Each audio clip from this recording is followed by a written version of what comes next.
the issue that took place at Muthama, at that burial event that was attended by many people to bury the area Bishop late Bernard Nguyo. It is true the burial was attended by many people and leaders, and I was one of them. And surprisingly, what happened was something that could not be believed by someone with his own senses or our own senses. And the reason I'm saying that is when the Wiper Party leader Kalonzo he stood up to speak, he seemed to be just going straight to attack me. And he threw unprintable words for reasons which are best known to him. This now follows what I had been hearing as early and as back as 1985, when I divorced my wife in 1983. There were rumors that Kalonzo used to, and by that time he was moving with my former wife. But I had no issues, and they continued with the same relationship until recently, when she left my house, which she had been housed by me through the courtesy of my children. And I think Kalonzo took her and introduced her to some political operatives who went ahead to fund her. But all that is not a problem with me or to me. But the most issue of concern here is the way he has been behaving, because I didn't know when I was actually helping him and supporting him, despite the fact that there were rumors indicating and for him being connected with that woman, Kavindu. I kept quiet.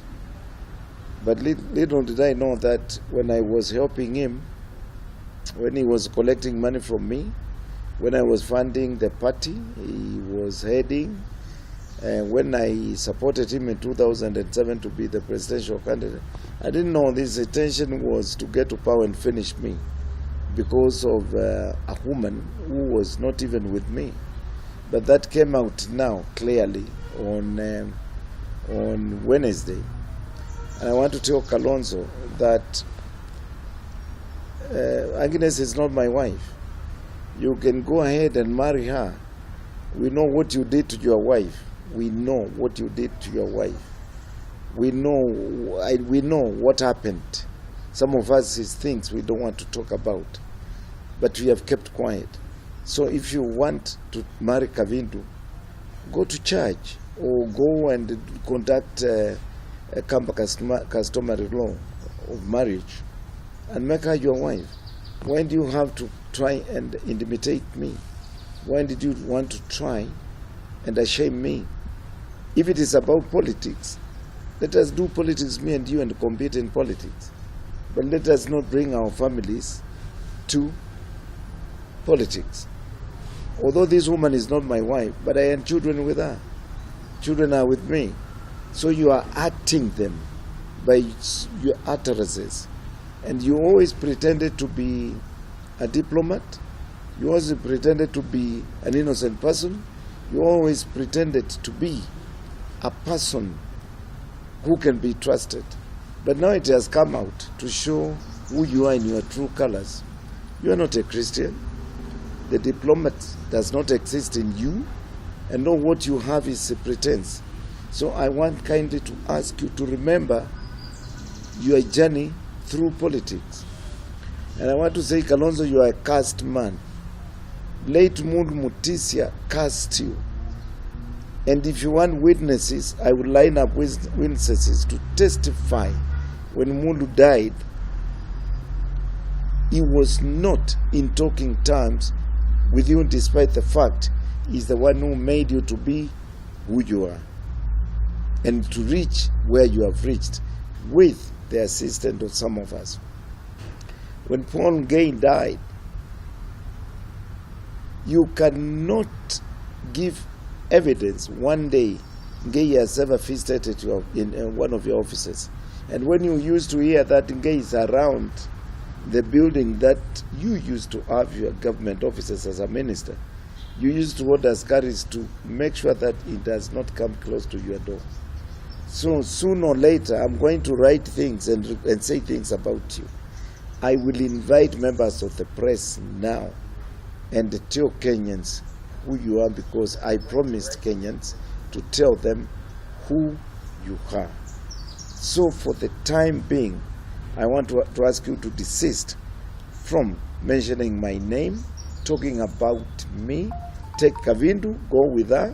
You are not the first person to marry divorced women. Knows you. You have been snooping, going around, following either widows who has been left by their husbands or divorced women.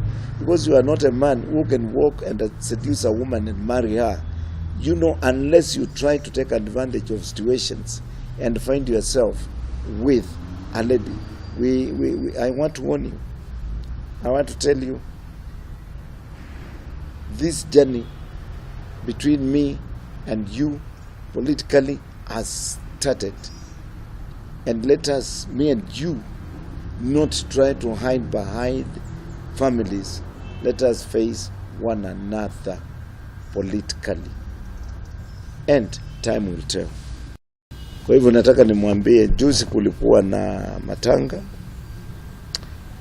Mazishi tuliokuwa tumeenda kuzika Bernard Nguyo, ambaye alikuwa ni bishop wa Machakos. Na katika yale mazishi kulikuwa watu wengi sana, na mimi mwenyewe nilihudhuria. Lakini cha kushangaza ni kwamba wakati mtu anaitwa Kalonzo Musyoka, ambaye anajihisi ni kiongozi wa chama cha Wiper ambacho hajui kilianzia wapi na kiliundwa namna gani, alikuja kujitumbukiza ndani na tukaanza kukisaidia akiwa ndani na kumfanya presidential candidate. Alisimama na badala ya kuongea maneno ya mwenda zake Bishop Nguyo, alianza kunikejeli mimi, alianza kunitusi, alianza kusema maneno ya dharau ambao mimi katika maongezi yangu sikumtaja hata kwa nukta moja. Lakini nishangaa na kila mtu alishangaa aliposimama na kusema kwamba yuko na Kavindu, ataishi na yeye, na baada ya miaka 2 atamrudisha kwangu. Kila mtu alikasirika na mimi mwenyewe nilikasirika. Nataka kumwambia Kalonzo kwamba kutoka mwaka wa 1985 mimi niliweza kuelezewa kwamba wewe ulikuwa na uhusiano na huyo mwanamke. Na mbali na kuwa tulikuwa tunafanya siasa pamoja, nilinyamaza. Kumbe wewe wakati ulikuwa unakuja kwa nyumba yangu ulikuwa na madoya, na wewe labda ni chanzo cha kunifanya mimi nikosane na huyu Kavindu, kwa sababu jambo ambalo lilifanya tukosane ni tabia kama hizo unazo sasa na yeye. Na ulipoanza kuzungumza kusema ati utamrudisha kwangu, mimi tushaachana, nimemwacha, na nilitaka wewe sasa, na ninakutaka sasa, kama ni kuamue bwana. Hii sio mara ya kwanza mwanamke kuachwa na kuolewa. Wewe ilikuwa ni tabia yako ya kudoya wachane walioachwa na mabwana zao, na wanawake ambao wamekosana na mabwana zao. Maana unaonyesha una ujasiri na ushujaa wa kuweza kuenda kutafuta mwanamke, wewe mwenyewe ukaongea naye akakukubali. Unataka kuingia kwa nyumba zile zimeporomoka, au kwa wale ambao wameachwa na wanaamaki kwamba wanataka maisha mapya. Wewe ni mtu ambaye umejitokeza kuwa ni mtu kabisa huwezi kuaminika, na ile tabia yako ulikuwa ukisema wewe ni mwana diploma, ati wewe ni diplomatic, mtu ambaye ubalozi wako ni wa juu sana. Umetokeza kuonyesha kwamba wewe ni Mkristo na wewe ni mtu unaweza kuaminika. Kwa hivi sasa kila Mkenya aliyoko katika nchi yetu, hata kunguni aliyoko katika nchi yetu, anajua kwamba wewe sio yule mtu ulioonyesha ile sura ulikuwa unaonyesha. Na Mungu ni mkubwa, kwa sababu hukuweza kuwa rais wa Kenya na hautakuwa, kwa sababu ukiwa utamaliza watu wengi sana. Kama unaweza kufanya kitendo namna hii kwa mtu ambaye alichangia kampeni yako ya mwaka 1985 mpaka sasa, through nimekuwa nikiishi na wewe, nimekuwa nakusaidia wewe, mimi hujanisaidia hata siku moja. Alafu badala ya kutoa shukurani, kazi yako ni kusimama na kuanza kunikejeli, kuanza kunitukana. Mimi nakwambia mheshimiwa, ambaye astahili kuitwa mheshimiwa, mtu kama wewe Kalonzo, shika barabara yako. Mimi na wewe tumekosana kisiasa, tufanye siasa, tuonane kwenye siasa. Huyu mwanamke ulianza na yeye zamani, endelea na yeye, muoe, mpeleke kwako na dunia iishi hapo. Lakini ujue mimi nimezaa watoto na yeye, na hao watoto ni wa Kenya, na hao watoto wako na mimi, na wanaona mambo unayoyafanya wewe. Ujue kwamba ukosei Muthama peke yake, unakosea Muthama mpaka na watoto wake na watoto aliyezaa na huyu mwanamke anaitwa Kavindu. Kwa hivyo siasa kando, wewe fanya kazi yako na mimi nifanye yangu. Tukutane kwa uwanja wa siasa, tuonyeshane mimi na wewe ni nani aliye na ujasiri. Ukinishinda nitainua mikono, nikikushinda inua mikono, lakini wacha kujificha. Wewe umetusi jamii ya Wakenya kwa sababu umeonyesha kwamba una adabu, na nafasi uliopewa kukalia katika uongozi ilikuwa ni nafasi mbaya mno na sana. I want to revisit the issue that took place at Muthama